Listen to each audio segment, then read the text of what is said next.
Então, a gente hoje vai começar a estudar as vigas Gerber, né? Que são as vigas compostas, e os diagramas também de forças solicitantes internos nesse tipo de estrutura, né? Mas sempre vocês vão aplicar os mesmos princípios que já vocês aprenderam para vigas simples. Esses princípios são para tudo, né? Só que a gente vai ver agora diferentes outros tipos de estruturas, mas é tudo a mesma teoria. E aí também tem a segunda parte da aula, que eu sempre divido em duas, porque às vezes eu coloco, né, temas diferentes, às vezes eu faço 3 horas do mesmo tema, mas hoje a gente vai ver viga Gerber e vai começar pórtico. Se não der tempo de acabar a aula de pórtico, não tem problema, porque ainda semana que vem vai ter uma aula de pórtico, né? Então, se vai ter outra aula mais para a gente fazer exercício e praticar mais. Então, vamos lá. Então, pessoal, o que seriam as vigas Gerber? As vigas Gerber, elas não são mais que vigas formadas, né, por diferentes vigas simples, né? Elas se chamam também vigas compostas. Então, em lugar de você ter uma viga contínua, você vai ter uma viga, né, descontínua formada por diferentes vigas. Eu trouxe aqui um exemplo, né, na slide, de um caso de vigas Gerber, né? Elas são muito utilizadas em pontes ou estruturas que precisam salvar grandes vãos. As vigas Gerber, elas têm algumas com estabilidade própria e outras sem estabilidade própria.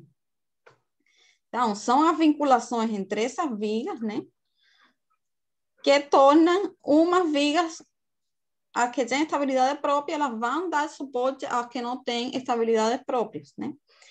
Então, esses dentes aqui das vigas, né, esse dente aqui do encaixe, da montagem das vigas, são as denominadas rótulas, né? Essas rótulas, elas não transmitem momento. E essas vigas aqui recebem esse nome pelo engenheiro, né, que deu o nome a esse sistema, o criador do sistema, que foi o Heinrich Herber, que foi um engenheiro alemão. Então, vamos lá. Essas vigas, elas surgiram por duas razões, né? Construtivas e estruturais. As construtivas, né, são óbvias. Você tem um vão muito grande, né, ou sobre locais de difícil acesso, e você não consegue lançar ou construir uma viga contínua. Pensem na ponte de Niterói, por exemplo. Eu coloquei aqui como exemplo. Seria praticamente impossível, e a gente não tem tecnologia hoje em dia para construir uma viga contínua sobre a ponte. Então, a parte construtiva é uma das razões pela qual essas vigas surgiram, que você vai montando, né, nos diferentes vãos sobre os leitos, os locais, né, vai salvando o vão, colocando e fazendo a montagem de vigas pré-moldadas que vão ser encaixadas com aqueles dentes Gerber, né, que vocês viram anteriormente. Mas outra razão muito importante também seria a razão estrutural. Por que a razão estrutural?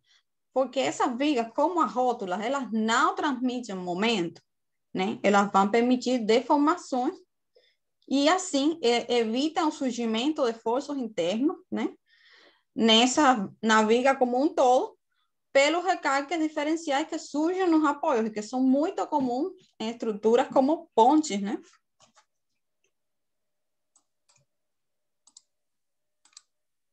Então, eu trouxe aqui o exemplo, né, de uma viga contínua. Vamos supor que isso aqui seria uma ponte, né? A seção de uma ponte, ou, né, o vão da ponte.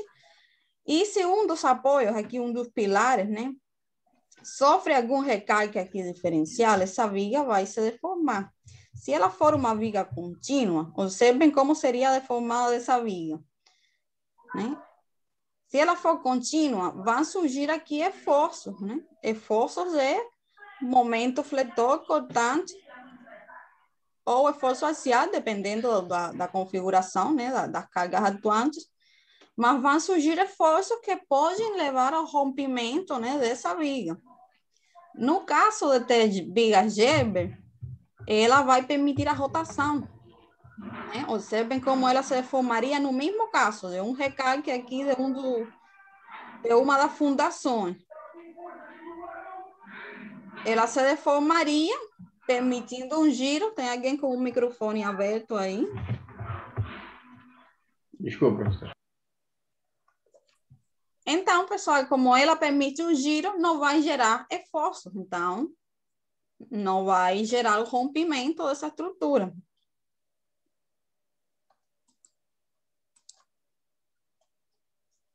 Então, vamos lá. Essas vigas que têm estabilidade própria, como eu já tinha falado, elas dão suporte àquelas que não têm, né? E a gente representa no modelo matemático essas vigas que vocês estão vendo aqui, né? Na fotografia. Observem aqui como elas são descontínuas, são, né? Diferentes vigas que vão sendo montadas. Elas são representadas no modelo matemático que a gente cria para fazer análise estrutural pela rótula, que seria, né? As bolinhas aqui, essa articulação e essa outra. Essas articulações representam os dentes da viga Gerber. Ou seja, aqui, na rótula, o momento é zero, porque ela permite o giro, né? A associação de todo esse conjunto, logicamente, tem que formar uma estrutura estável. Então, o conjunto todo, ele tem que ter estabilidade. Certo? Vamos lá. Bem, aqui a gente tem outra fotografia da ponte de Niterói, né? Para vocês verem, né? Que a montagem é feita assim, né? Por tramos. Então, são diferentes vigas. Então, o tabuleiro principal da ponte do Rio Niterói, vocês não têm lá um tabuleiro contínuo, vocês têm uma associação de diferentes vigas. E essas seriam, então, as vigas Gerber ou vigas compostas. Podem chamar também de vigas compostas. Então, elas podem ser calculadas como? Estabelecendo o equilíbrio, né, de cada uma das suas partes. Primeiro, a gente vai resolver as vigas simples que não têm estabilidade própria. E a determinação das reações nessas vigas, né, das forças reativas nas vigas sem estabilidade própria, né, permite a aplicação dessas reações sobre as vigas com estabilidade própria. Porque se vocês observam, a estrutura, de forma geral, ela é hiperestática. Então, na introdução dessas rótulas, torna a estrutura internamente isostática, o que permitiria que a gente consiga determinar os esforços solicitantes internos pela aplicação das 3 equações de equilíbrio da estática. Senão, a gente não conseguiria. Então, pessoal, nesses exemplos aqui, né? O exemplo aqui da primeira viga, observem que ela está formada por 2 vigas. Então, esse trecho aqui da parte direita, ele não tem estabilidade. Se você isola esse trecho aqui, né, essa estrutura aqui é instável, porque ela permite movimento, né? E o outro trecho seria uma estrutura estável, porque essa aqui possui um engaste, então os 3 movimentos estão restritos.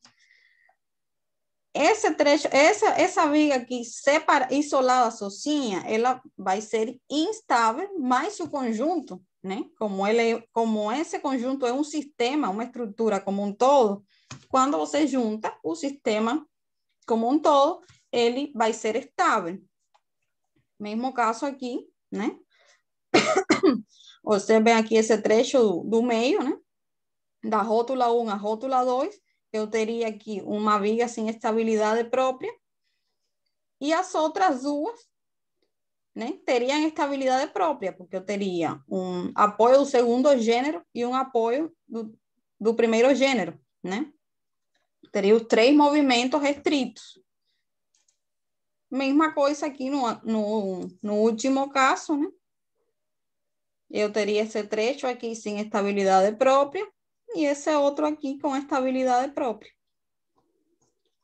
Então, a gente pode determinar por separado os esforços, mesmo que ele seja um sistema unificado. Professora, só para avisar que o Iverson pediu para avisar que ele vai atrasar um pouquinho, porque teve que passar no médico. Tá bom, sem problema. Então, pessoal, essa rótula, vocês também, quando estiverem fazendo um projeto, vocês têm que pensar, assim, se você construtivamente pode definir uma posição para essa rótula, ou seja, se o critério construtivo não permitir, né, você tem que fazer a montagem como o critério construtivo permitir. Mas se o critério construtivo permite algumas modificações, você precisa, pelo critério estrutural, tentar colocar essa rótula para obter uma solução, né, ótima. O que seria uma solução ótima? Aquela que gere os menores esforços solicitantes internos. Como o exemplo aqui, né, na figura. O caso A seria uma solução, né, genérica.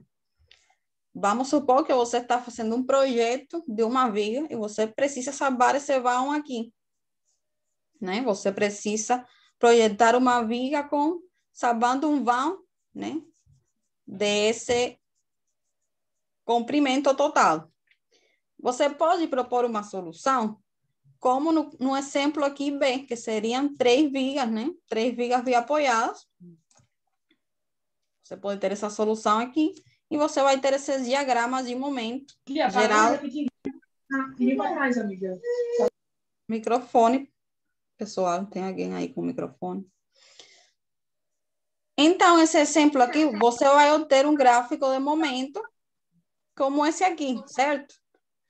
Mas você pode otimizar a solução colocando, em lugar de 3 vigas biapoiadas, você pode colocar 2 vigas, né, biapoiadas, com balanço, e a viga Gerber, com 2 rótulas. Então, observem que o diagrama de momento fletor dessa situação C aqui, né, ele vai gerar um momento menor. No primeiro caso, o momento no meio do vão máximo seria Q, L2 ao quadrado dividido por 8, certo? E nesse caso aqui seria Q, L'2 ao quadrado dividido por 8. Como L'2 é menor do que L2, o momento aqui é menor. Então, você otimizou essa solução porque você criou uma configuração que está gerando um diagrama de momento fletor que está diminuindo os reforços máximos que você teria com a outra configuração, certo? E quando você minimiza os reforços internos, o que você está fazendo? Você vai minimizar a seção, o material requerido para essa viga. Então, você vai reduzir o custo, né? Economia, que seria o papel do engenheiro também, avaliar uma solução que seja mais econômica. Então, se estruturalmente você consegue fazer uma solução ou seja, melhor, mais otimizada, você tem que tentar procurar sempre essa solução. Pensar aí qual seria a configuração que vai gerar o diagrama com os menores reforços solicitantes internos, tá? Mas isso, pessoal, isso é uma questão que vocês aprendem depois na prática. Porque vocês, assim, nem sempre vão saber, mas vocês têm que tentar sempre, tem que pensar, né, em procurar essa solução ótima, certo? Até porque vocês vão ter inúmeros projetos e todos eles vão ser diferentes. Então, assim, cada caso que você fizer na sua vida profissional, depois você vai ganhando experiência, mas desde agora vocês já precisam saber que o papel de vocês é esse aí, não é só fazer de qualquer jeito, é você analisar qual solução vai gerar os menores reforços, porque esses reforços menores vão requerer uma seção transversal da viga menor e, consequentemente, um consumo menor de material, seja de concreto ou de aço, e aí você vai reduzir o custo, né? Então, vamos lá.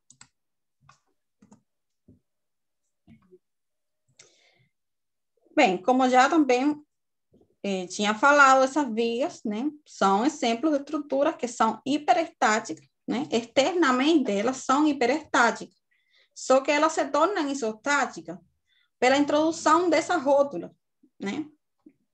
Que são liberações de vínculos internos. Então, vamos lá. Essa liberação de vínculos internos, ela vai gerar equações que a gente vai chamar aqui equações de condição. Essas equações de condição também são equações de equilíbrio, só que para diferenciar das equações de equilíbrio que a gente já sempre usa, vamos chamar de equações de condição, né? Porque são chamadas assim também na literatura. Que seria o quê? Que o momento naquela rótula vai ser igual a zero. Eu não vou ter momento. Então, aquelas rótulas, elas não são capazes de transmitir momento.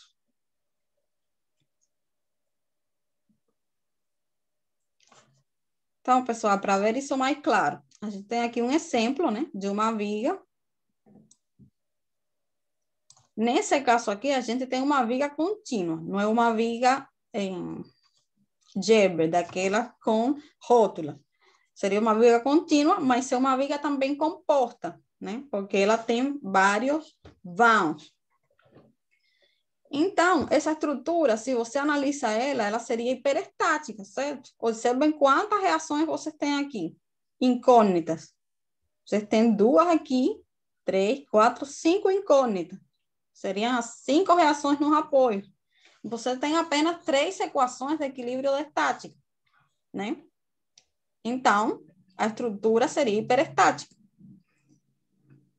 Só que no caso de eu introduzir rótulas, né, criar vigas que sejam Gerber com vinculação, que permite a liberação da rotação naquela rótula, eu vou gerar duas equações de condição, né? O momento vai ser zero aqui na rótula 1 e o momento vai ser zero na rótula 2. Então, essas duas equações, elas vão se juntar às equações que eu conheço de equilíbrio, da estática, e eu vou ter 5 equações disponíveis. 5 equações e 5 incógnitas, então a estrutura ela se torna estaticamente determinada, ou isostática nesse caso aqui. E por isso que a gente consegue também determinar os reforços solicitantes internos nesse tipo de estrutura com rótulos. Se fosse o caso aqui acima, vocês não têm conhecimento ainda para determinar os reforços solicitantes internos nessa viga aqui acima. Mas vocês vão aprender em outras disciplinas, mas quando ela tem vinculações, ela se torna internamente isostática. Quando ela tem essa rótula, perdão. Certo? Então, fica claro isso? Até aqui, beleza. Então, vamos continuar, então.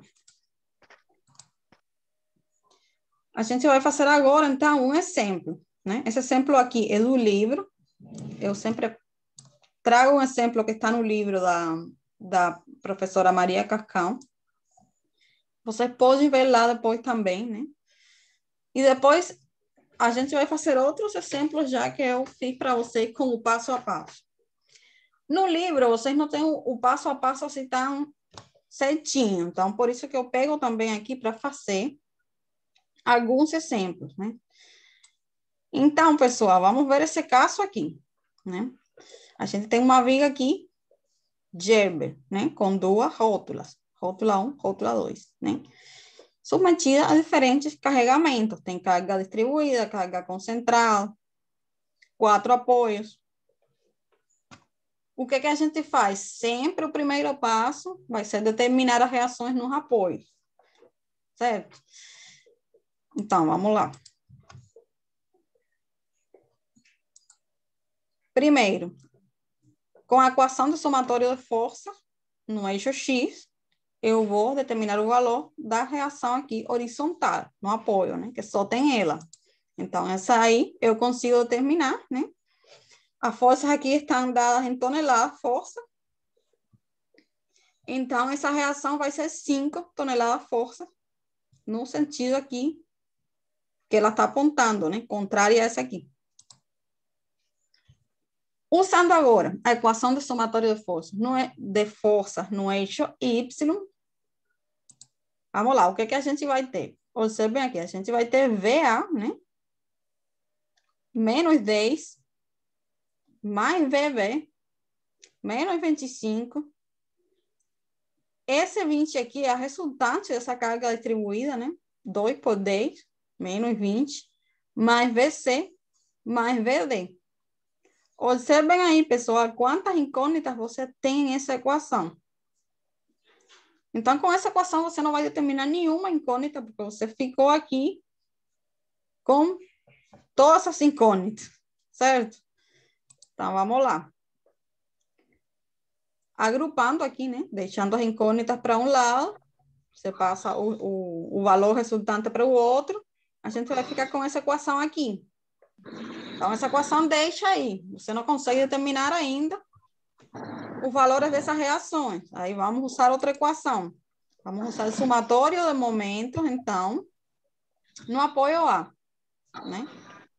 Somatório de momentos no apoio A, que vocês sabem também aplicar, né? Seriam todas as forças que estão produzindo momento aí no apoio A, né? Então, vamos lá, tem esse menos 10 aqui, por 10, o momento dessa força aqui. O momento produzido por essa reação VV, aqui no apoio, que seria por 20. Esse 25 seria essa forcinha aqui concentrada por 25, menos 20, que seria a resultante disso aqui, dessa carga distribuída, né? Que seria 2 por 10. E a distância, né? Que seria 30, porque ela está aplicada aqui no meio desse trecho. Até o apoio seria 30. BC, pela distância que seria 40. E 20 aqui, né? Pela distância, que seria 50. E a reação no apoio D, pela distância total, que seria 60. Então, essa equação aí de momento, vocês já sabem também, seria o somatório de todos os momentos atuando aqui no apoio A. Mas o que acontece? Vamos lá. Como eu não consigo terminar as incógnitas apenas com essas equações de equilíbrio, você tem que usar também as equações de condição, né? Porque eu estou com mais incógnitas aqui do que equações. Então, não vou conseguir determinar os valores. Então, vamos lá. As equações de condição, eu teria duas, né? Primeira, somatório de momentos aqui na rótula 1 tem que ser 0, certo? Então, o que eu faria aí? 25 VA, né? O momento. Eu inverti aqui o sentido do VA porque o valor ficou negativo. Não ficou ainda, mas vai ficar. Então, eu vou consertar aqui. Por enquanto, não era para eu ter colocado o sentido invertido ainda.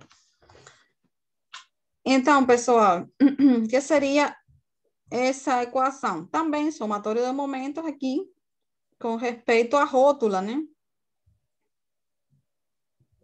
Eu teria VA, né, por 25, essas 10 toneladas força por 15, no sentido contrário, por isso está negativo, e a reação no apoio, pela distância aqui, que seria 5, a distância até a rótula. Eu estou considerando aqui a força à esquerda, né? À esquerda da rótula. E essa equação aí, né? Agrupando, eu vou ter, então, a reação no apoio V aqui em função da reação no apoio A. Então, considerando a força à esquerda da rótula 2, a gente vai usar agora, né, a outra equação de condição. Por que que a gente vai usar a força à esquerda? Porque, pessoal, se eu usar a força à direita, eu vou entrar com outras incógnitas que eu não tinha. Eu preciso obter mais equações com essas próprias incógnitas que eu tenho aqui para eu conseguir determinar algum valor. Senão, vocês vão ficar aí num looping de equações e nunca vão chegar em nada. Como é que eu faço, então? Já considerando a resultância aqui na rótula 1 da força, a resultância seria aqui, VA mais VV menos 10 menos 25, né? A resultância aqui na rótula. Então, eu multiplicaria o quê? Para aplicar a equação de condição aqui na rótula 2. Eu posso trasladar essa resultante aqui para a rótula, né? Essa resultante aí por 10 vai ser o momento produzido aqui na rótula 2, menos o momento produzido pela carga distribuída, que seria a resultante dessa carga distribuída 20 por 5, igual a 0. Com essa equação aí, então, eu conseguiria já determinar os valores, então, de VA e VV. Observem aqui que eu tenho duas incógnitas, mas eu tenho aqui que VV é 30 menos 5 VA. Então, substituindo isso aí, aqui eu vou ter uma equação toda em função unicamente de VA. E aí você consegue encontrar o valor de VA, certo? Que vai ser, então... Tá aqui. Menos 3,75 toneladas força. Já tendo VA, você determina, então, VV. E assim determina as restantes incógnitas que vocês tinham já nas equações anteriores, né? É só substituir depois que você determina os valores dessas aqui, você substitui lá na slide anterior e determina, então, todas as reações que faltam nos apoios. Professora, Sim, essa resultante da rótula 1, você colocou todas as forças à esquerda dela que está no eixo Y, é isso? isso, sim. Aí o momento 2 é o momento da rótula 1, é isso? Não entendi. Essa equação aqui é somatório de momentos na rótula 2, né? O momento na rótula 2 tem que ser 0. Então, isso aqui é um conjunto, é um sistema, né? Que seria um sistema só. Só que você, por ter essa rótula, você consegue determinar o sistema separadamente. Mas você precisa trasladar as forças que tinha do outro lado para aquela rótula, certo? Porque esse sistema, ele está conectado. Só que a rótula, ela não transmite momento. Mas as forças que estão do outro lado, né? Elas vão ser, também vão afetar aquela viga, né? Que está conectada. Então, por isso que você pega todas essas forças aqui e a resultante vai estar aplicada também na rótula, né? Então, essa resultante aí seria a somatória de todas essas forças aqui em Y. Porque o momento vai ser 0, então eu só vou ter resultante aqui de força da viga do outro lado, né? Eu vou ter duas vigas juntas, certo? Esse sistema não é independente desse, eles estão vinculados por uma rótula. A rótula, ela não permite momento, não transmite momento, porque ela gira. Mas a força que está atuando aqui, vamos supor que eu esteja com forças aplicando aqui, né? No sentido da gravidade, elas vão influenciar essa outra via também, né? Porque elas estão conectadas. Então, você precisa trasladar essas forças também para a rótula, para considerar esse reforço também na outra via a qual ela está vinculada. Deu para entender? Deu. Quando começar os exercícios, acho que vai ficar mais fácil. Quando a gente for fazendo junto. Tá. Então, vamos lá. Então, pessoal, se você tem 5 incógnitas, vocês vão precisar de 5 equações. Então, nesse caso aqui, você tem as 3 equações de equilíbrio e as 2 equações de condição. É isso uma coisa que vocês têm que, assim, saber já bem claro. Essa é a primeira coisa. Você tem 5 incógnitas, precisa 5 equações. Tem 4 incógnitas, precisa 4 equações. Então, você tem que escrever aí essas equações para ir encontrando as incógnitas, certo? Você vê que primeiro a gente escreveu as equações de equilíbrio, mas a gente ficou com todas as incógnitas sem conseguir determinar. E depois, aplicando as equações de condição na rótula, a gente já foi determinando as reações. Então, beleza. As reações de apoio seriam essas aqui. O próximo passo, então, seria o quê? Observem que a reação no apoio A, ela ficou aqui negativa. Então, quer dizer que esse sentido aqui estava errado, né? Então, eu inverti aqui. No livro não aparece invertido, né? Porque o livro não tem esse passo a passo assim.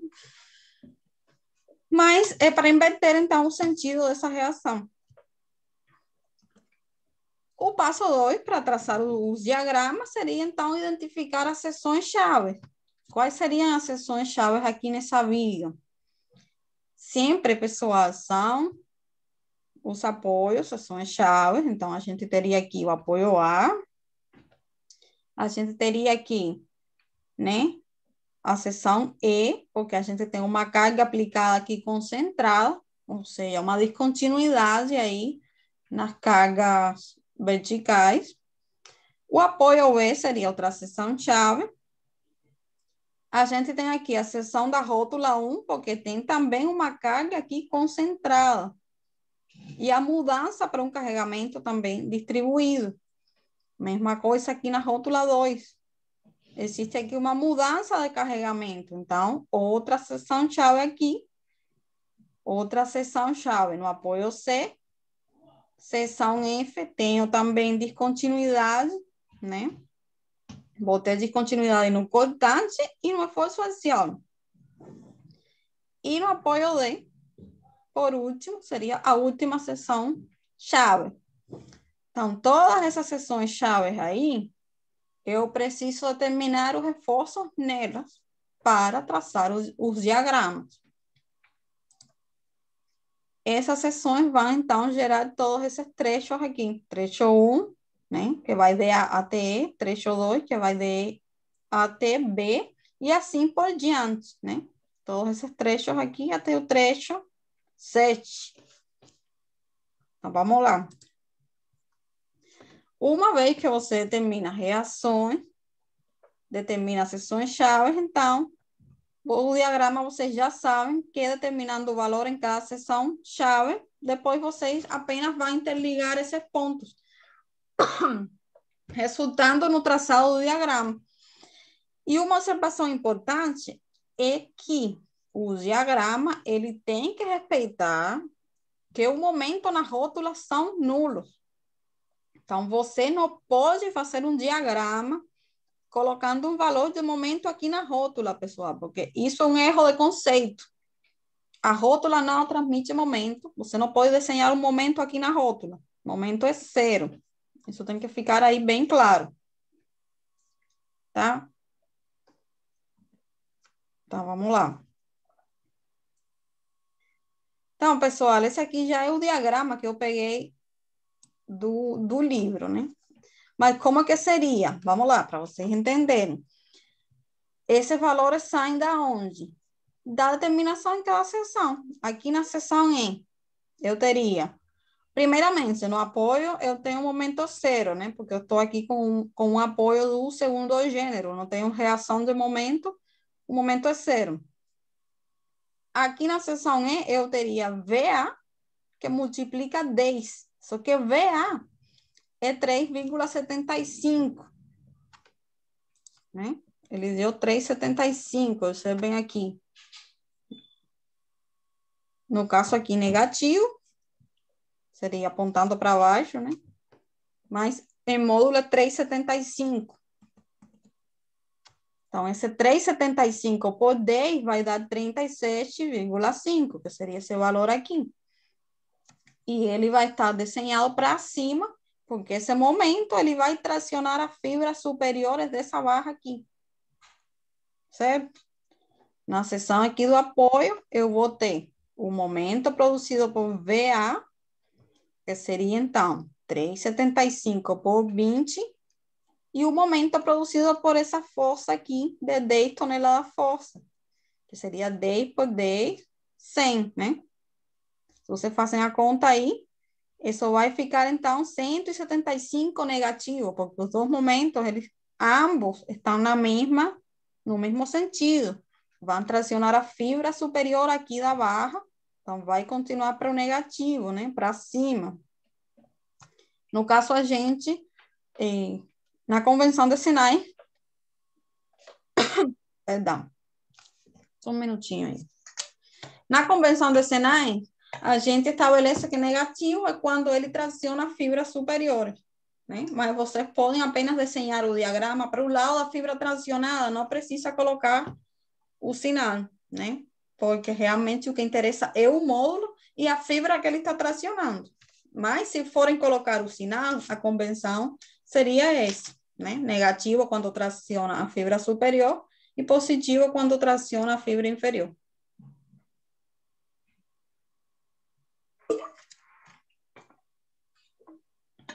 E assim, pessoal, na rótula é 0. Estão observando aqui no diagrama? O momento na rótula é 0. Isso aí tem que ficar bem claro. Não? Vocês não podem colocar aqui um valor de momento, porque já de cara é um erro de conceito. Então, aqui o valor do apoio ele vai vir para 0. O diagrama varia linearmente, porque eu não tenho carregamento distribuído nesses trechos, são cargas pontuais. Então, as funções vão ser funções lineares, certo?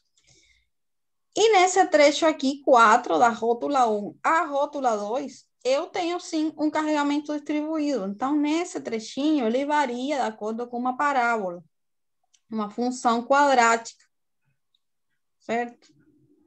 E a gente já sabe que o momento máximo, né, dessa parábola, dessa função quadrática, vai ser QL quadrado dividido 8. Então, Q seria 2 toneladas de força por metro, dividido metro aqui, perdão.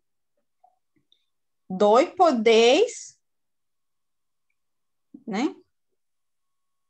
Ao quadrado, perdão, 10 elevado ao quadrado dividido por 8. Se você fazem essa conta, 2 por 10 vai ser 2 por 100, perdão, vai ser 200, dividido por 8 vai dar 25. Se você calculam que L quadrado dividido 8 dá esse 25 aqui. Positivo, né? Nesse caso vai ficar positivo, porque ele está tracionando, né? As fibras inferiores aqui nesse caso. Aqui na rótula 2 volta a ser 0, então vocês têm que ficar atentos para esses detalhes aí. Momento 0 na rótula.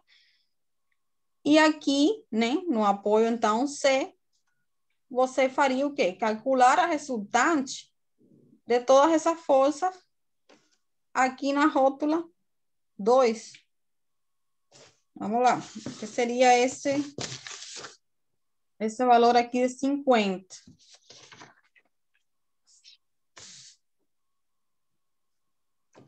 Eu teria, então...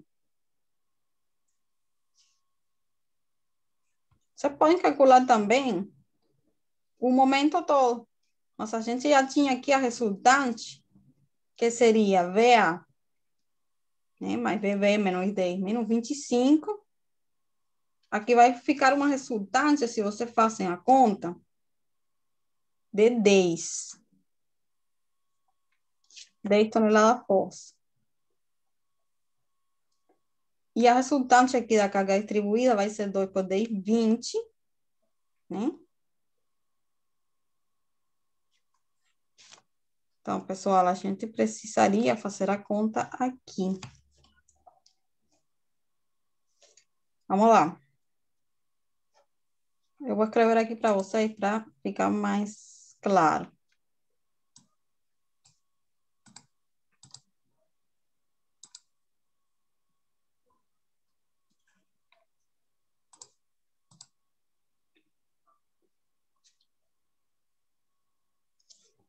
Vamos lá.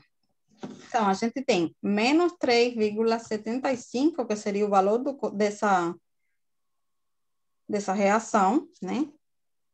Menos 10, mais VV, né? Que está na slide anterior, mais seria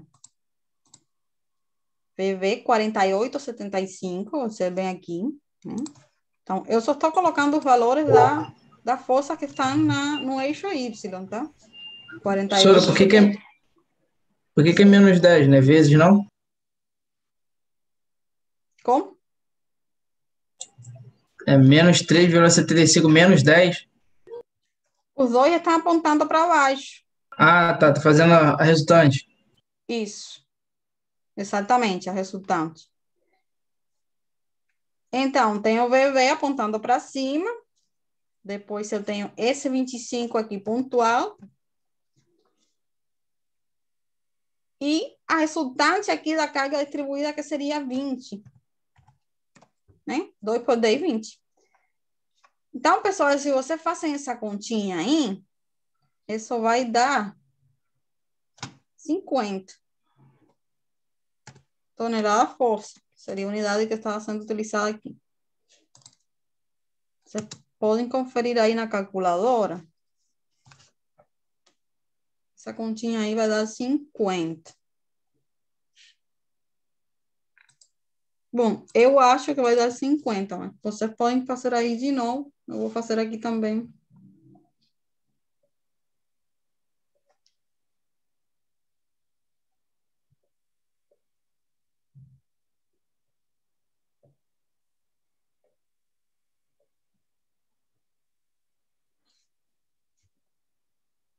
Não, isso aí dá menos 10.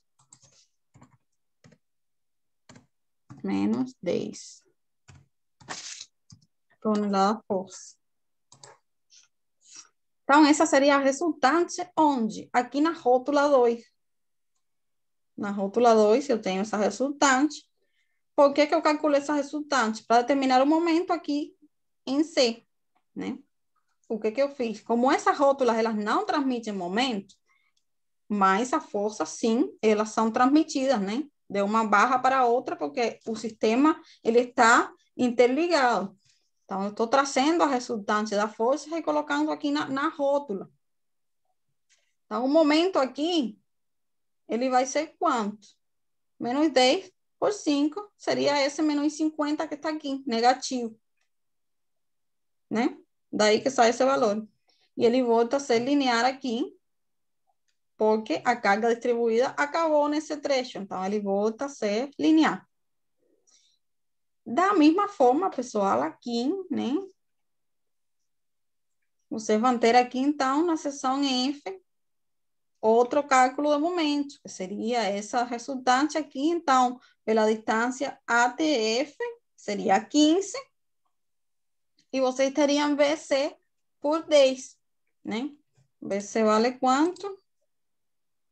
22,5, né? Se vocês fazem também a continha, vocês teriam, então, vamos lá. Momento aqui eu vou colocar em F. E aqui eu vou colocar o momento em C, né? Aí, quando vocês depois estudarem a slide, vai ficar mais claro. O momento em F, então, eu teria o quê? Essa resultante aqui da rótula que eu já tinha, menos 10, né? Multiplicado por 15, mais esse aqui está no sentido contrário, né? BC, que é 22,5, a gente viu lá atrás, que multiplica 10.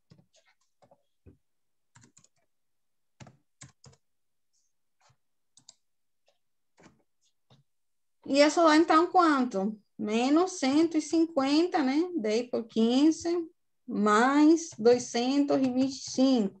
Isso vai ser 75 toneladas, força, metro. É metro, pessoal. Isso aqui é momento. Tonelada, força, multiplicando metro. E essa 75 seria esse aqui, né? Positivo. Então, é assim que vocês vão determinar em cada seção os esforços. Vamos ver, então, agora o cortante. O cortante é mais simples, porque a gente já tem as forças aqui, né? Então, 3,75 VA, né? Como ela está apontando para baixo, o cortante, ele vai apontar no sentido contrário, porque o esforço interno, ele está no sentido contrário da reação, certo? E a gente, pela nossa convenção, já estabeleceu que quando a resultante aponta para cima, da esquerda para a direita, ou seja, quando o cortante aponta para cima, a gente vai dar um valor negativo, né? Que isso também é uma convenção. Você pode estabelecer outra convenção, só que vamos ficar todo mundo aqui na mesma para não dar confusão. Aqui, então, vocês vão ter esse cortante de 3,75 negativo até a seção E. Na seção E, o cortante vai ter também essa força aqui, né? 10 toneladas de força. Vai continuar negativo, porque o cortante aqui continua no sentido apontando para cima, contrário aos reforços que estão sendo aplicados, né? As forças ativas. E essa diferença aqui, o salto aqui no gráfico, tem que coincidir, tem que ser de 10. Observem aqui, de 3,75 a 13,75, você tem um salto aqui de 10, certo? Mesma coisa, venho para o apoio. Aqui agora mudou o sentido. Aqui mudou o sentido, então eu vou ter agora um cortante no sentido contrário. Se eu estava tendo negativo, agora eu vou ter um cortante positivo. Que agora o cortante ele vai apontar para baixo, contrário a essa aqui, né? E estava apontando para cima anteriormente. Então, eu vou ter outro salto aqui do valor dessa reação aqui, VV. Que, se não me engano, era 48, alguma coisa. Se vocês fazem aqui a conta, 35 mais 13,75 vai dar 48,75, que era o valor dessa força aqui reativa no apoio. Então, observem aí como vocês podem ir conferindo se o diagrama está certinho, né? Esse salto aqui vai ser igual ao valor da reação VV. E assim, né? Eu vou voltar aqui até a rótula 1, eu vou ter então 25 agora, de novo no sentido contrário, então ele vai descer 25, né? Observem que aqui ele fica em 10. E na rótula 2, né? Eu tenho outra resultante aqui agora também, apontando aqui para baixo, essa resultante da força distribuída. Então, do outro lado, eu vou ter um cortante aqui do mesmo valor, só que ele vai ser negativo. Observem aqui, o cortante ele é bem constante, porque eu tinha momentos naqueles trechos que variavam linearmente. Então, o cortante, como é a derivada, tem que ser constante. Quando eu cheguei no trecho da carga distribuída, que o momento varia de acordo com uma função quadrática, o cortante está variando aqui de acordo com uma função linear. Certo? A mesma coisa aqui no apoio C, pessoal. Esse salto aqui vai coincidir com o valor de VC, né? Valores da reação, né? Que está na slide anterior. Depois ele volta a ser constante aqui nesse trecho. Aqui tem outro salto de 20. Observem aqui, 12,5 e 7,5 soma 20, que seria esse valor aqui. E é constante nos outros trechos. exceto nesse aqui da carga distribuída. Certo? Então, vamos lá. Isso aqui é um exemplo inicial, que está no livro. A gente vai fazer outros exemplos agora, passo a passo, mais detalhado para vocês entenderem melhor. Professora, Sim, pode voltar rapidinho? sim. Eu aproveitar que você está nessa questão para tirar uma dúvida. É que eu estou tendo dificuldade de entender o diagrama nas extremidades dele. Uhum. Na extremidade do lado esquerdo aí. Ele tá para baixo, assim como o VA, e ele tem o mesmo tamanho do VA, que é 3,35, certo? Sim. E do lado direito, eu fico confusa, porque o VD, ele tá positivo para cima, né? E ali o 7,5 no diagrama, ele tá para baixo, tá negativo. Isso que eu não consigo. Peraí. O VV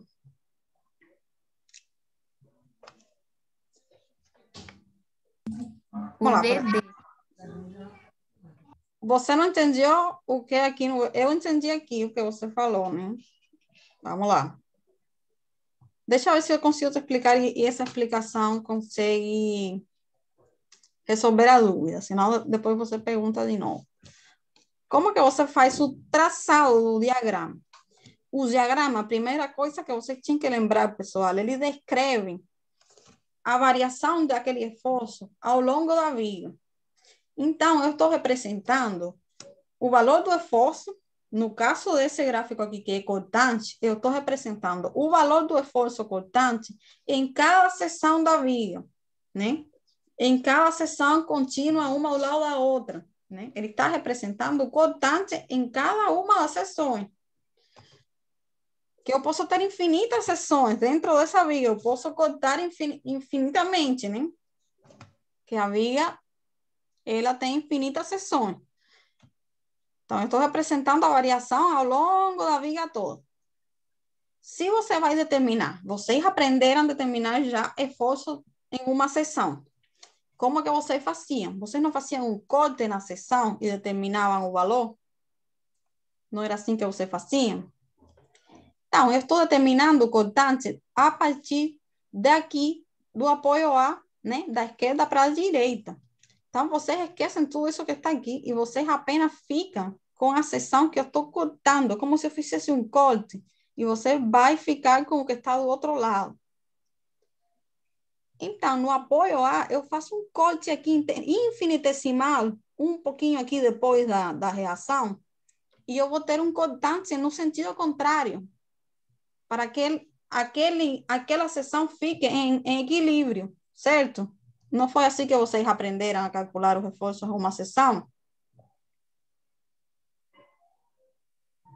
Vocês lembram ou não?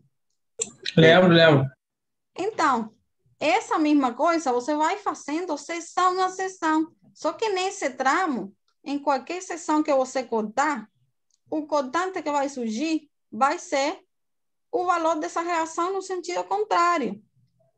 Então, você pode cortar aqui, cortar aqui, cortar aqui, cortar aqui, cortar aqui, que você vai ter um cortante de 3,75 apontando para cima, certo? Mas o que acontece quando você chega aqui que passa um infinitesimal aqui depois dessa reação? O cortante variou, porque agora você não só tem essa reação, você tem outra força aqui. Então, quando você passa aqui dessa força aplicada e faz um corte, imagina que cortou a seção aqui de novo, justo depois do apoio. Imagine o corte e fique com o lado esquerdo, esqueçam o resto da viga. Você corta aqui em e vocês vão ter o quê? VA e 10 apontando para baixo. Então, o cortante, que seria a resultante disso aí, apontando no sentido contrário para manter aquela seção toda em equilíbrio, seria, então, 3,75 mais 10, 13,75. Por isso que vocês têm esse salto aqui, porque a partir de que você passa essa força concentrada, você variou o cortante, a resultante já está variando. Então, o seu cortante mudou. Ele tem que equilibrar agora, em lugar de apenas uma força, duas. Então, tem que haver essa mudança. É isso que vocês faziam antigamente, determinando uma seção. É a mesma coisa, só que agora você vai determinar em cada uma das seções da viga.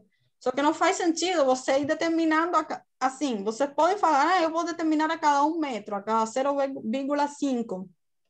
Só que isso aí não é produtivo, porque você vai ficar aí calculando todas as seções para nada, porque você sabe que daqui até aqui, ele vai valer sempre 3,75 em qualquer seção que você cortar. Então, de aqui para cá, até eu encontrar outra descontinuidade entre 10, seção E e apoio B, em cada seção que você cortar nesse trecho, o cortante vai valer 13,75, que vai ser a resultante dessas duas apontando no sentido contrário. Quando você passa o apoio, aí mudou de novo, porque outra força entrou que você não tinha. Então, você precisa determinar o cortante novamente, uma vez que você passou o apoio, porque entrou uma força a mais no teu sistema. E aí o cortante mudou, certo? E assim. E assim por diante. Professora, mas aí a gente tem 35 aí para cima aí. E o 25 toneladas força está apontando para baixo. O cortante seria no sentido oposto. Eu sei que ele vai perder 25 aí, mas não teria que estar o gráfico para embaixo? O gráfico está descendo. Certo? Você tinha 35 e você está descendo 25. Entende? Mais ou menos. É difícil, porque a gente sabe que o cortante ele vai agir no sentido oposto da força, entendeu? Mas no gráfico não é. Vamos lá, vocês entenderam até o apoio B. E quem foi que perguntou? Cristina, né? Professora, eu tinha perguntado das extremidades, do VA e lá no VD. Mas eu ainda... Você entendeu ou não? Foi igual que o Jefferson falou. O VA, ele tá apontando para baixo, certo? O VA. Uhum. Então, se eu faço um corte ali pertinho, a minha cortante não teria que estar apontando para cima, ao contrário? Sim, está apontando para cima. Mas por que no desenho ele está para baixo? Para cima é negativo, Cristina. Então, pessoal, vocês estão confundindo a convenção do momento com o cortante. Você desenha o momento para o lado da fibra tracional, mas o cortante não tem nada a ver com isso. A convenção do cortante é outra, né? A gente estabeleceu que o cortante vai ser negativo quando você determina da esquerda para a direita e a resultante apontar para cima. A resultante não, perdão. O cortante apontar para cima, a gente considera negativo na nossa convenção. Você pode querer estabelecer outra convenção. Você poderia inverter esse gráfico aqui. Colocar esses valores para cima e os outros para baixo. E tudo bem. Peraí, professor. Então, depois que a gente começou a fazer diagrama, mudou a questão dos sinais? É isso? Para o diagrama muda? É dessa forma que você está falando agora? Como assim?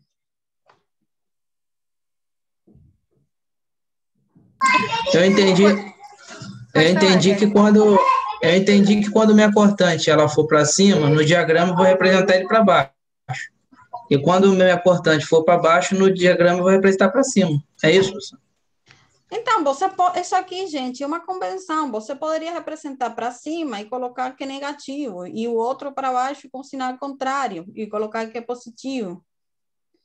O cortante, ele não está unificado. Então, a gente está usando essa convenção aqui porque está na literatura que a gente está se baseando. Pode ter outra literatura que tenha convenção ao contrário. Entenderam? Agora, o momento, eu sim peço para vocês fazerem assim, porque ele está unificado na literatura. Vocês nunca vão encontrar, ou pelo menos eu não encontrei até agora, né? Nenhum livro que o momento seja considerado positivo quando traciona a fibra superior. Então, o momento, ele é muito unificado, a convenção. O cortante não é tão assim. Mas é convenção só, pessoal. É só convenção. Se vocês preferem desenhar isso para cima, isso não é um erro. Só que você teria que desenhar o outro para baixo e colocar sinais contrários, certo? Não, professora, agora eu entendi. Eu estava fazendo errado, porque eu tinha entendido errado um sinal. Professora, Então, qual o valor de o que VB? acontece? A gente estabeleceu uma convenção de sinais inicialmente para determinar reações no apoio, porque a gente estava trabalhando, né, primeiro em sistemas globais, né? Só que o reforço, ele precisa ter uma convenção diferente. Por quê? Porque você pode ter um momento, dependendo do lado que você esteja, você pode ter uma força apontando para baixo ou apontando para cima. Só que o momento, ele vai tracionar a fibra, a mesma fibra. Pode ser que você tenha desse lado uma força assim, né? E você tracione a fibra superior. E do outro lado, você pode ter uma força apontando para cima e traciona também a fibra superior. Então, assim, você não pode estabelecer essa convenção que a gente tinha anteriormente, porque não vai representar o que o esforço está causando na viga toda, entenderam?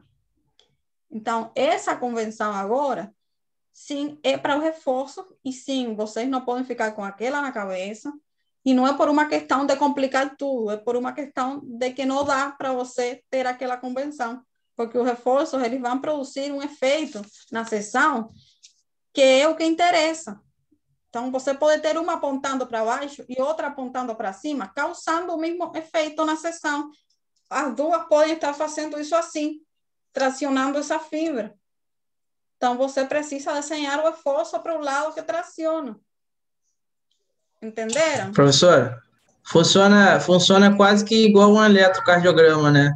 Você começa ali, pega no início ali, parte para ver como que ele vai começar, e de acordo com o que vai modificando a estrutura ali, os esforços, você vai ou acrescenta ou diminui e vai fazendo, né? Isso aí. Só que assim, você não precisa fazer para todas as sessões, porque por que que a gente define essas sessões-chave? Onde vai ter mudança, para que você poupe. Você determina na sessão-chave e você liga o ponto. Senão você precisa ir determinando aí infinitesimamente em cada uma das sessões e vai chegar no mesmo gráfico, né? Só que isso aí não é produtivo, isso aí não é eficiente. Então, a gente que faz? Determina nas sessões em que acontecem mudanças no diagrama e depois liga o ponto. Certo? Ficou mais claro agora? Para mim ficou. Vai ter que estudar bastante. Assim, pessoal, eu sei que é complicado quando vocês veem isso por primeira vez, mas não tem jeito, é só fazendo e praticando e fazendo exercício, e assim é que vocês vão pegando, né? Vão aprendendo. Porque assim, só de ver uma vez, é normal todo mundo ficar com dúvida, né? Porque essa aqui é uma disciplina, assim, principais de análise de estruturas, né? A base. Nem é a mais complicada, mas é a base, mas a partir daqui vão vir outras. Então, é normal, né? São disciplinas que são mais complicadas de entenderem, mas, assim, é com a prática, né? Também não é um bicho de sete cabeças, não. Professor, deixa eu só tirar mais uma dúvida. Sim. Eu vi que no início, nesse exemplo aí, chegou na segunda articulação, você já calculou o momento com a resultante. Então, toda vez que chegar na segunda articulação, calcula a resultante para calcular o momento, né? Na primeira, calcula o momento normal, usando as forças que tem, e chegou na segunda articulação, calcula o momento, a resultante.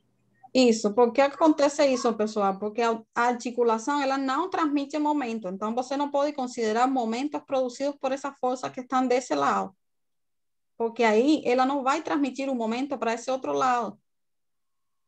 Então, você não pode calcular, momento aqui vai ser BA pela distância. Não, porque essa força não vai produzir momento aqui. A articulação, ela zerou o momento, né? Mas as forças continuam. Então, você vai colocar a resultante das forças, então vai ver o momento que produz do outro lado. Deu para entender, mais ou menos? Deu sim. Obrigado. Tá, vamos continuar então. A gente tem mais exemplos, então talvez fica mais claro agora nos outros exemplos. Vamos ver o último gráfico, pessoal, que seria o esforço axial. Que esse gráfico aqui é o mais simples de todos, né? Você tem aqui um esforço axial constante, que vale 5 toneladas força, né? Eu tenho H 5 e esse 5 aqui. Observem que ele vale 5, né? Em todos esses trechos aqui. Assim que eu passei a seção F, ele zera, porque eu vou ter 5 menos 5, 0. Certo? Em qualquer seção que eu contar aqui antes da seção F, eu vou ter um esforço axial de 5 toneladas força de compressão. Como é compressão, é negativo, né? O esforço axial também tem uma convenção de sinais muito unificada, né? Sempre compressão é negativa e tração positiva. Então, esse aqui também é bem unificado. E assim, passei da seção F e o esforço vai ser 0, porque vocês já vão ter aqui uma força no sentido oposto a essa reação. Então, daqui para cá, acabou o esforço axial. Esse aí é simples, pessoal. É o mais fácil de todos os diagramas, né? Ficou claro? Sim. Vamos ver esse exemplo aqui.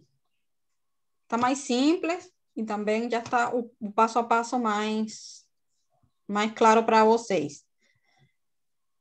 Então, pessoal, aqui a gente tem uma viga, né? Engastada, apoiada aqui, e com uma rótula, né? Essa viga, externamente, ela é hiperestática, né? Eu teria 4 reações nos apoios, 3 aqui e uma aqui. Mas a rótula vai me introduzir essa equação a mais que eu preciso. Então, vamos lá. Reações de apoio. Eu já coloquei a resultante aqui dessa carga distribuída, né? Que a gente vai usar no cálculo. Então, seria 50 por 5, 250 kN, né? Aqui aplicada no meio desse trecho, a 2,5 do apoio B. Então, já coloquei a resultante.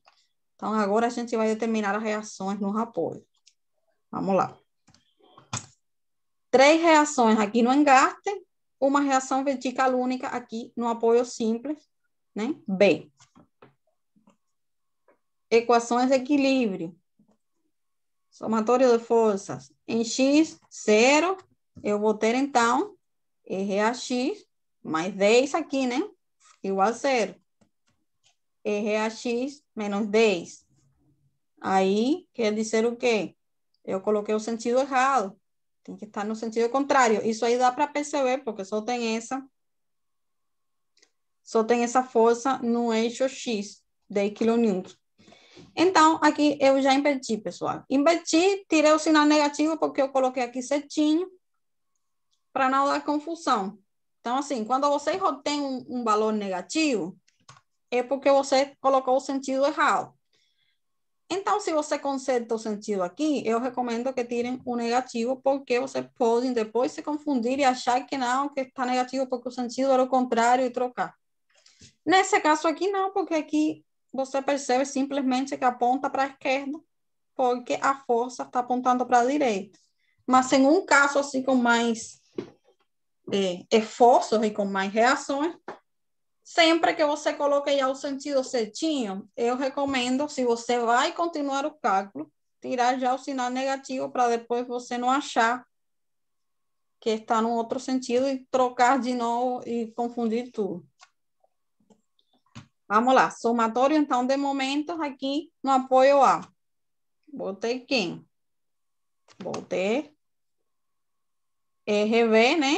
Pela distância aqui até o apoio A, que seria 5 e 4, aqui 9, né? Vou ter esse 250 pela distância, que seria aqui, metade de 5 é 2,5, mais 2, seria 6,5. Vou ter esse 20 aqui, pela distância, que seria 2. certo? Então, vamos lá. Primeiro, eu coloquei a equação aqui de esquerda para a direita. Então, MA, aqui eu coloco negativo, né? Menos 20 por 2, também negativo. Está girando no mesmo sentido. Menos 250 por 6,5, girando no mesmo sentido que esse aqui. Mais RBY, perdão, por 9, né? Igual a 0. Só que aí eu fiquei com duas incógnitas.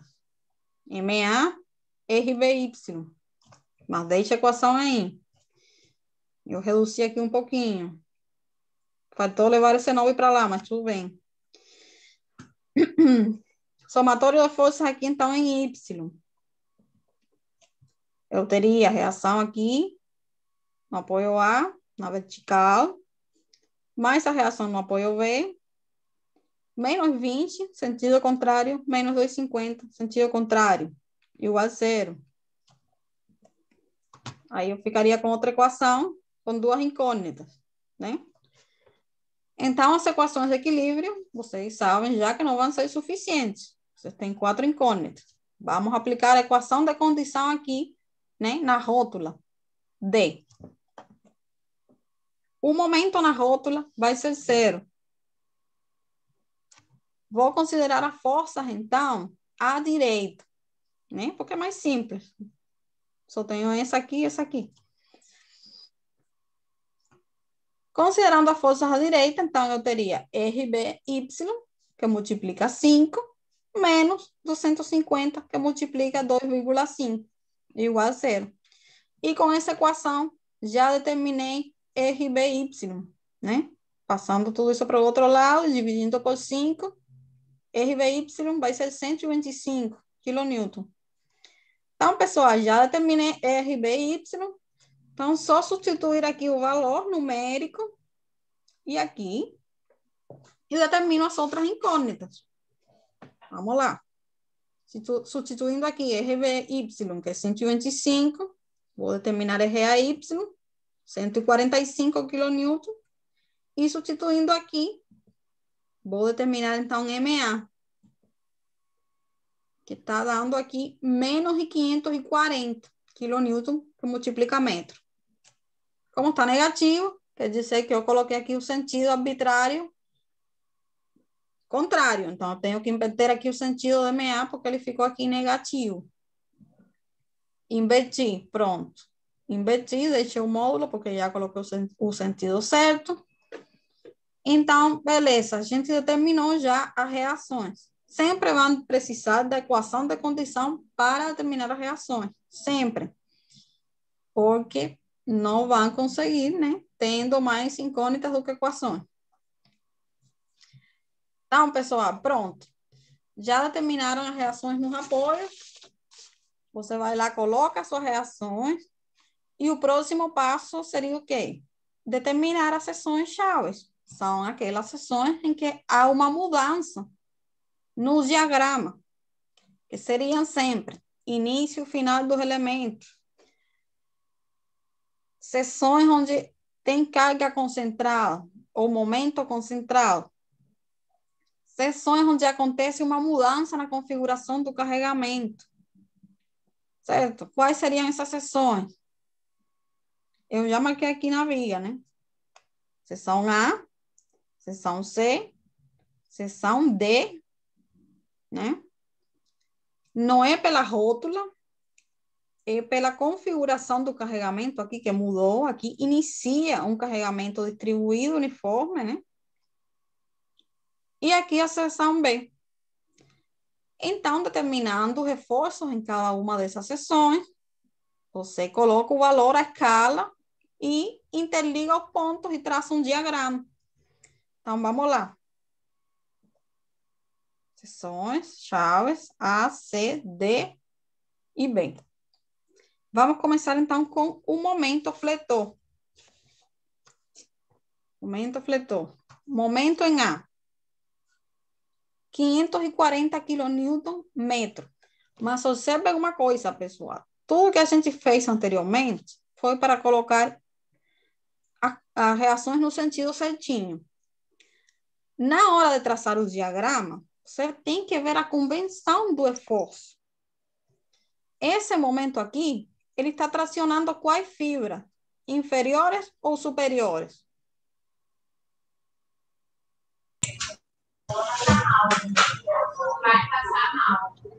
Esse momento aqui... Superiores. Superiores.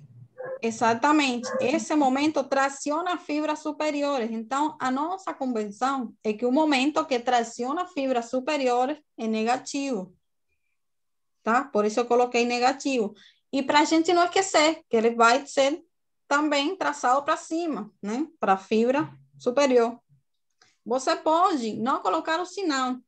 Você pode traçar o diagrama para o lado que ele traciona a fibra. E está tudo bem.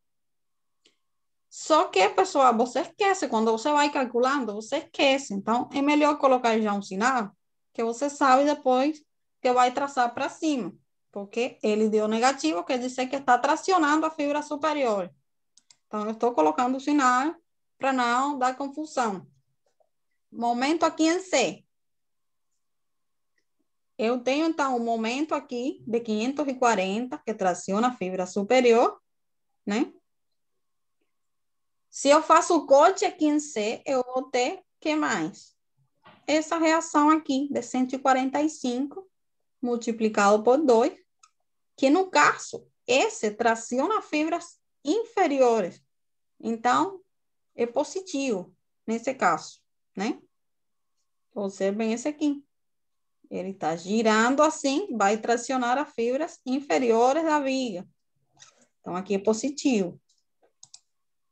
E o momento em C, né? A resultância vai ficar negativa ainda, ou seja, vai ficar do lado acima do gráfico, com um valor de 250 quilonewton multiplicando o metro.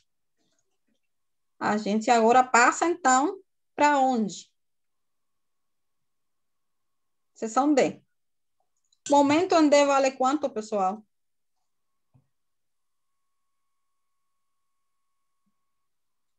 Vamos lá. Menos 540. Então, É pessoal, isso? vamos lá. Você pode fazer a conta. E tudo bem. O momento em D vai ser 0. Você nem precisa fazer a conta. Lembrem que a rótula, ela não transmite o momento. O momento vai ser sempre na rótula. Tem que decorar, esse é novo, não decorou. Exato. Então, você vem uma rótula e o momento é 0 na rótula. Você pode até fazer a conta para conferir se você calculou certo. Porque se você fizer a conta e ele não der 0, você tem alguma coisa errada no seu cálculo. Porque o somatório aqui, ele tem que dar 0. Então, o momento em D igual a 0. Eu fiz a conta aqui para vocês conferirem também, que eu imaginei que vocês iam começar fazendo a conta, né? Que é normal, né? Que vocês estão vendo por primeira vez. Então, você pode conferir aqui, que é menos de 540 mais 145 por 4, menos 20 por 2, tudo isso aí vai dar 0. Aí você tem até como conferir se isso aqui está certo. Então, beleza, mas você não precisa fazer a conta na prática, não precisa. Se já você sabe que aí é 0, você já coloca que o valor é 0. Isso aqui, se você quer conferir mesmo se o que você fez está certo. E o momento em B, pessoal, também é 0. Porque esse apoio aqui, né, não tem reação de momento. Você só tem aqui uma reação vertical que contribui para o cortante, mas você não tem momento aqui nesse apoio. Então, o momento em B é 0. E assim, já você tem nas seções chaves os valores do momento para traçar um diagrama. Sim. Se eu não tivesse aquele 540 dado ali pelo exercício em A, meu momento ali seria 0 também? Se você tivesse outro apoio aqui, um apoio do segundo gênero, o momento seria 0. Você tem esse momento, porque esse aqui é um engaste. Apoio ao terceiro gênero e você tem 3 reações. Entre elas, você tem um momento. Sim, mas esse 540 foi dado pelo exercício. Se eu não tivesse nada aqui, como que eu calcularia aqui? Eu faria normal, com todas as forças que eu tenho aqui, Mas como assim, se até a você não rótula? tivesse na aula? Não entendi. O momento foi O que? calculado. O O momento é a 540. reação, que a gente já calculou anteriormente. Calculado anterior. Não foi dado pelo exercício, não. Ah, tá. Então foi normal, então. Tô tranquilo. Isso, não. Esse momento é um momento reativo, que surgiu pela Ah, tá. reação. Não, beleza. Porque a minha internet falhou aqui, aí nesse momento, nessa hora aqui, eu não vi aqui. Não, ele foi calculado normalmente aqui, com os itens até a rótula aqui. Beleza. Isso. Esse é o momento reativo. Se você tivesse outro momento, teria que considerar também. Sempre tem que considerar tudo que você tiver lá. Então, vamos lá. Então, pessoal, o que está faltando para traçar o diagrama? Lembrem que outra seção-chave são as seções de esforço máximo ou mínimo, ou seja, máximo, tanto positivo quanto negativo. Você tem aqui um trecho com carga distribuída que vai gerar uma função de segundo grau. E vocês já conhecem como se determina o valor máximo nesse trecho, né? Que é uma fórmula que você já pode até decorar. Isso sai da determinação da função que descreve o momento. Mas você já, em aulas anteriores, a gente fez essa dedução dessa fórmula aqui, você apenas pode aplicar e pronto. O momento máximo no trecho, né, da carga distribuída vai ser QL quadrado dividido 8. Então, eu teria aqui 50, que seria a carga, por 5 elevado ao quadrado, dividido 8. Isso vai dar um momento máximo de 156,2 kN, multiplicando metro. E aí, pessoal, aí está pronto. A gente só traça o diagrama agora, colocando valores nas seções e você interliga os pontos. Diagrama de momento fletor vai ficar assim. Aqui no apoio A, 540 para o lado de cima, que traciona a fibra superior, né? Na seção C, 250, né? Eu já tinha o negativo aqui para saber que está para cima. Na rótula 0, pessoal, 0 na rótula. Aqui variando linearmente, porque eu não tenho carga distribuída. E nesse trecho da carga distribuída, variando de acordo com uma parábola. E o valor máximo você indica aí no gráfico, que seria 156,2. Pronto. Ficou mais claro esse exemplo agora? Melhor que o outro. Bem melhor. Alguma dúvida?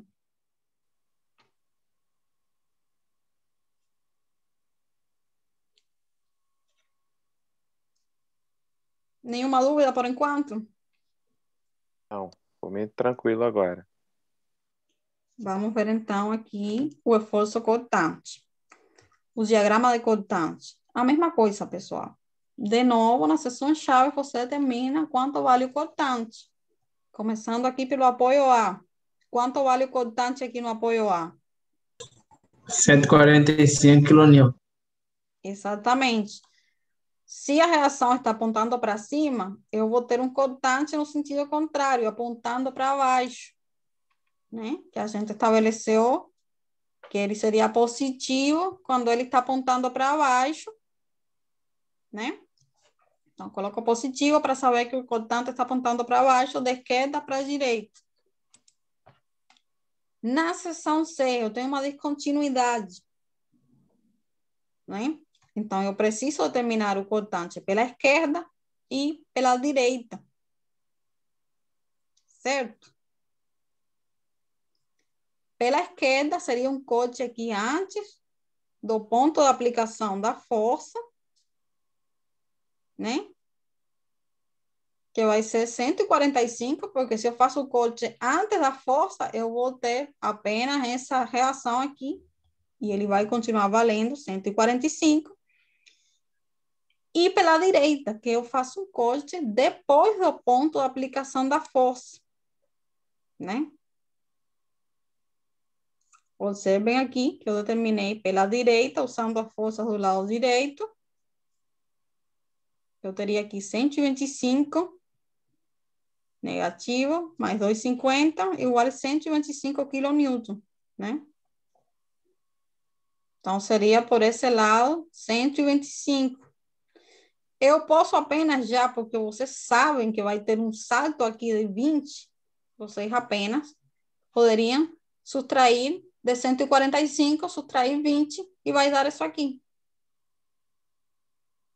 Certo? Só que aí você confere, né? Tem uma forma aí de conferir, você faz o cálculo aqui por esse lado e tem que ficar uma diferença aqui de 20. Mas se você tem certeza que está certo o cálculo, que está tudo certinho, você apenas considera o salto, nem precisa fazer a conta de novo por aqui. Certo? Todas essas são ferramentas para vocês irem fazendo verificações de que está certo, de que está errado, houve alguma confusão. Entende? Então, assim, não é porque agora você precisa determinar pelo lado direito que você tem que pegar e fazer a conta. Você já sabe por regra que vai ter um salto aqui de 20, né? Então, você pode apenas subtrair, só que são ferramentas que você tem para verificarem, né? Aí você fazem essas continhas a mais e você fica ainda com mais certeza de que os cálculos estão certos. Então, seção C a gente determinou já. Aqui na rótula. Vamos lá, quanto que vale o cortante aqui então na rótula?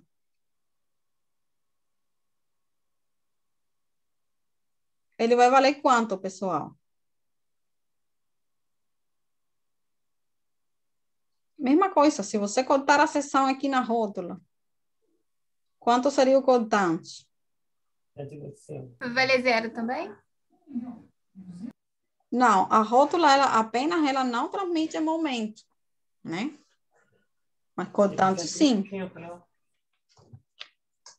Porque a rótula, ela permite um giro apenas. Mas ela ainda, né? A rótula, ela vai permitir que ela gire. Então, não vai ter momento. Mas ela não vai permitir deslocamento. Então, o cortante vai ter, sim. O cortante, pessoal, é a mesma coisa. Nesse trecho, se eu cortar até a rótula, vai ser esse valor aqui, 125. Eu já passei desse ponto.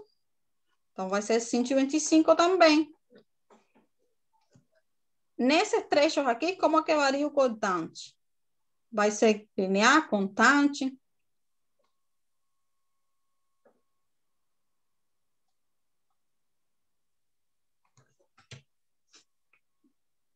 E aí, gente, ninguém fala. Como vai ser? O que a senhora falou. Oi?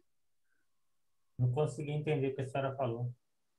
Então, estou perguntando para vocês como seria o gráfico do cortante nesses trechos aqui até a rótula D.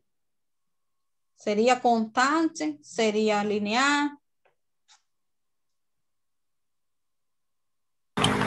Professora, ele fica como se fosse na vertical, nessa rótula? Oi? Ele fica como se fosse vertical nessa rótula. Vamos sair do 540, ele chega ainda positivo ali em cima do e ali ele faz uma vertical. O teu áudio está muito ruim que eu não estou entendendo direito o que você está falando. Nossa, tá muito barulho aí nesse áudio. Gente, então, vamos lá.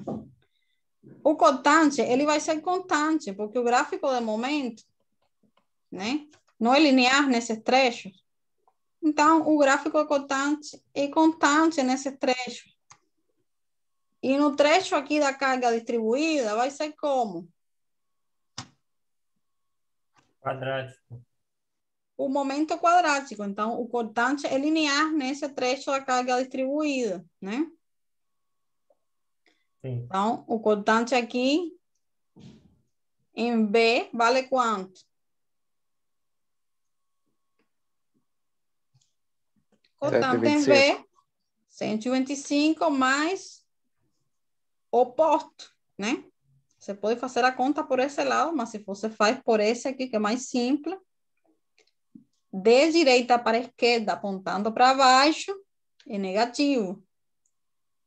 Por quê? Porque se eu estou considerando positivo daquele lado, apontando para baixo, do outro lado, para ele ser positivo, tem que apontar para cima, né? Porque o cortante são duas forcinhas.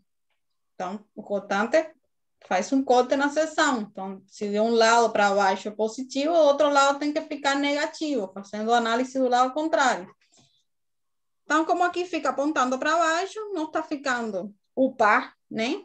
Está ficando contrário, negativo. E assim, pronto. O cortante em 6,5 vai ser 0. Por quê? Porque eu tinha um momento máximo, né? Aqui, a uma distância de 6,5, né? Na metade do trecho. O momento máximo não é na metade do vão, da carga distribuída. Então, esse comprimento aqui é 5. A metade é 2,5. Então, seria 2,5 mais 4 aqui, 6,5. Então, o cortante aí em 6,5 ele vai ser A. Né? Porque o momento máximo, como o cortante é a derivada do momento, o momento máximo vai estar na seção do cortante nulo. Então, isso aí para saber a que distância o cortante vai ser 0, né? Para você desenhar aqui, que ele varia linearmente, fazer o corte na seção certinha. E assim, pessoal, o cortante, então, você coloca aqui em cada trecho o valor dele. No primeiro trecho aqui, de A a C, é constante, 145. Continua aqui 125, positivo, né? E a partir desse trecho aqui, da carga distribuída, então, ele é linear, porque o momento é uma função quadrática. Então, você tem 125, 125, ele corta aqui, né? Na metade desse trecho, que seria a 6,5 do apoio. Certo? Alguma dúvida aqui?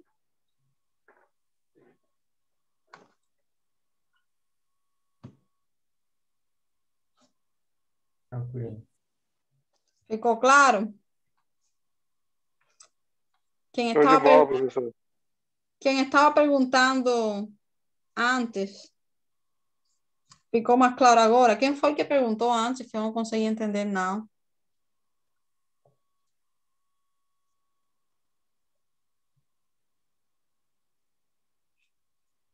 Ficou mais claro agora ou não?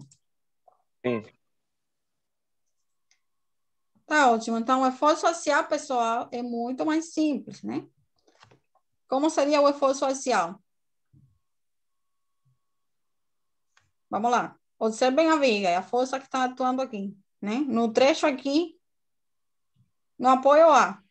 Se eu fizer o cortecinho aqui, vou ter um esforço axial de quanto? 10, né? 10 kN. Tração ou compressão?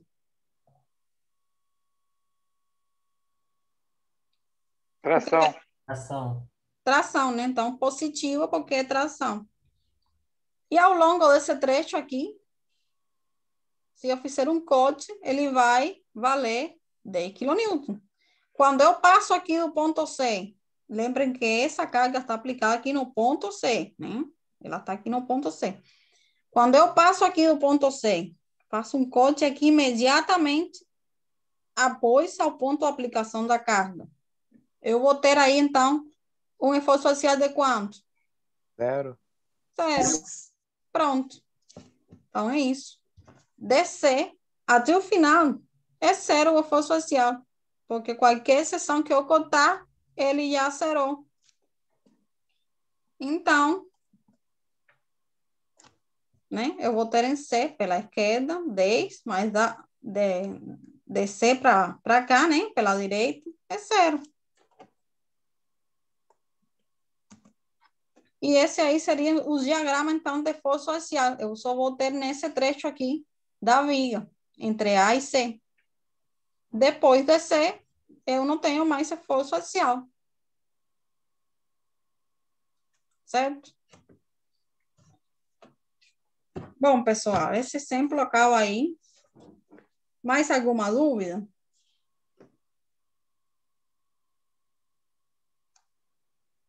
Por mim, não. Então, a gente tem outro exemplo aqui depois, mas vamos deixar para depois de uma pausa. Mas antes da gente parar, vamos lá. Primeiro,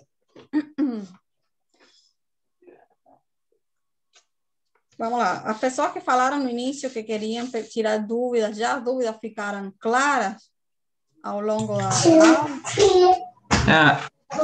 A minha fazia parte do... Deu para desenrolar. Fazia parte do quê? Para desenrolar aí com os exercícios aí, deu para entender. Ah, tá. Então, perfeito.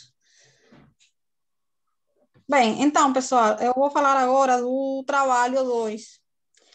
Alguns de vocês já perceberam que eu coloquei o trabalho 2 lá no AVA, que eu coloquei hoje. Mas o trabalho está lá, para aqueles que não sabem. Como que vai ser o trabalho? Vocês vão, da mesma forma que o trabalho 1, vocês vão entregar até o dia da prova 2. Então, vocês têm aí até o dia da prova para fazer. Esse trabalho aqui, como que vocês vão fazer? Vocês vão fazer em grupo, não vão fazer individual. Mas como em grupo? Vocês podem fazer em grupos de até 4 pessoas. No máximo. No máximo 4. Mas vocês não são obrigados a fazer em grupo, né? É uma opção. Quem quiser fazer sozinho, faz sozinho. Quem quiser fazer com outra pessoa apenas, faz com outra pessoa. E assim, o máximo de até 4 pessoas. Por quê? Tem quatro exercícios para fazer, né? Na verdade, tem quatro casos, 4 estruturas. 2 de viga, 2 de pote. Então, máximo de 4 pessoas para vocês aí pegarem cada um uma questão e todo mundo junto aí se explica as questões aí, um explica para o outro a que fizeram. Então, a ideia perfeita do trabalho seria essa, né? Cada pessoa fazer uma questão e explicar para os outros.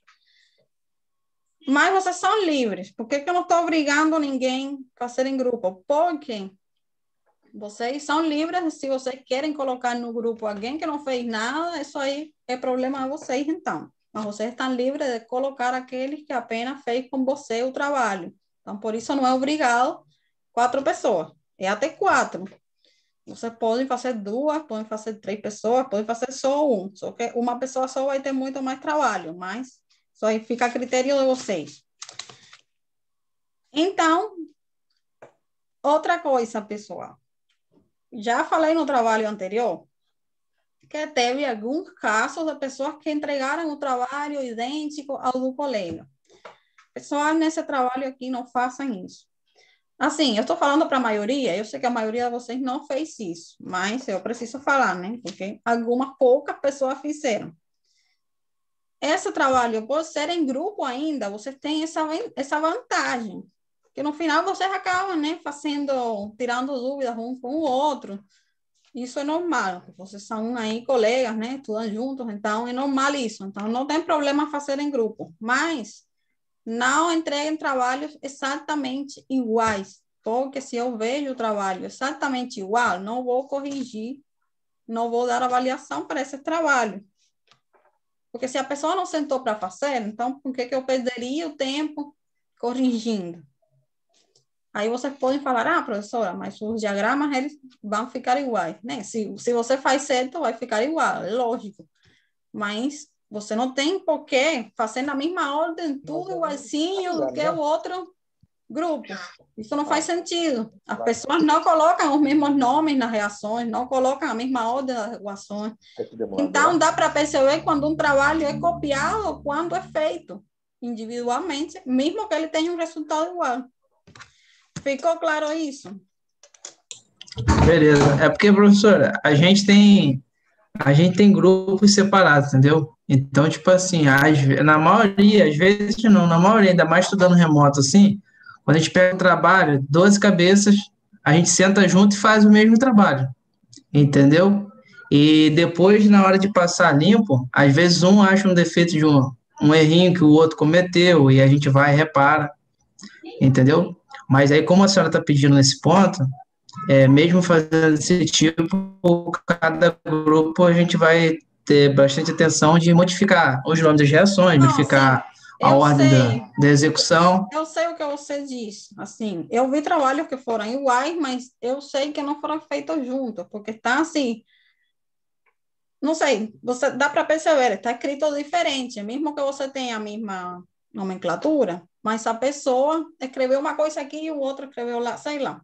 Mas teve algum trabalho que até fora uma cópia do outro, escaneado igual, a folha exatamente igual. Se você tem um borrão aqui, o Essa, outro não pode ter tem um entendi. rascunho aqui, o outro Aí é, não pode saca, ter um rascunho. Então, aí é sacanagem. essas cópias É, assim, não façam, porque essa pessoa apenas pegou, escaneou e entregou. Isso aí, não façam, pessoal.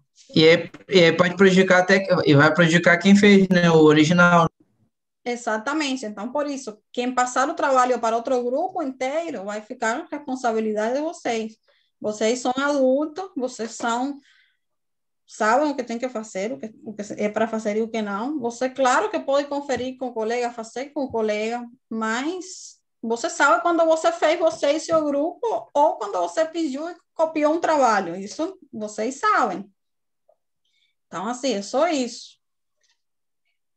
E eu só estou falando porque teve algum pouco trabalho que foram assim, uma cópia exata, né?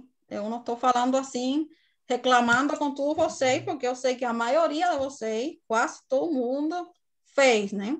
E mesmo quem fez igual a outra pessoa, não fez copiando. Que eu percebo quando que a pessoa fez junto, né? Dá para perceber isso. Mesmo que você tenha tudo igual, dá para perceber as coisas na folha, né? Então, é só isso. E agora eu estou dando essa facilidade de vocês fazerem em grupo para não ficar assim muito grande para vocês, porque são quatro estruturas, duas vigas, dois pórticos. Então, agora você tem já a facilidade de fazer com colegas, e aí vocês escolhem com quem vocês querem fazer, e a quantidade de pessoas que vocês querem colocar, até 4, máximo 4. Então, fica livre aí para vocês, né? Já mais de 4 não, porque aí já ficaria, né? São quatro questões, aí fica pelo menos para uma para cada pessoa. Então, já 5 pessoas não, já seria muito, né? Então, até 4 podem fazer. Podem perguntar dúvidas, podem me perguntar dúvidas antes do trabalho, da entrega, podem perguntar para mim. Então, gente, é só uma prática para você, para a prova, é treinamento. Por isso que eu falo, eu não tenho problema que você faça com o colega, que pergunta do colega, que tire uma dúvida e no final você conserte o resultado e tenha o mesmo erro do outro. Isso não é o problema, só que se é uma prática para você aprender, não faz sentido que você vai e escaneie um trabalho e me entregue, entende? Então, é isso. Beleza, vamos para a merenda? Vai merendar agora? Ficou claro? Então, a gente vai pegar uma pausa aqui de 10, 15 minutos e a segunda aula aí vai ficar um pouquinho mais curta. Eu tenho outro exemplo aqui. E se dá, a gente inicia pórtico, né? Pelo menos até a metade, porque não vai dar para, né, fazer o conteúdo todo hoje. Então, a gente volta aqui a 9 e 5 minutos, pode ser? Beleza. Tá bom, tá bom. Tá. Então, daqui a 15 minutos a gente continua.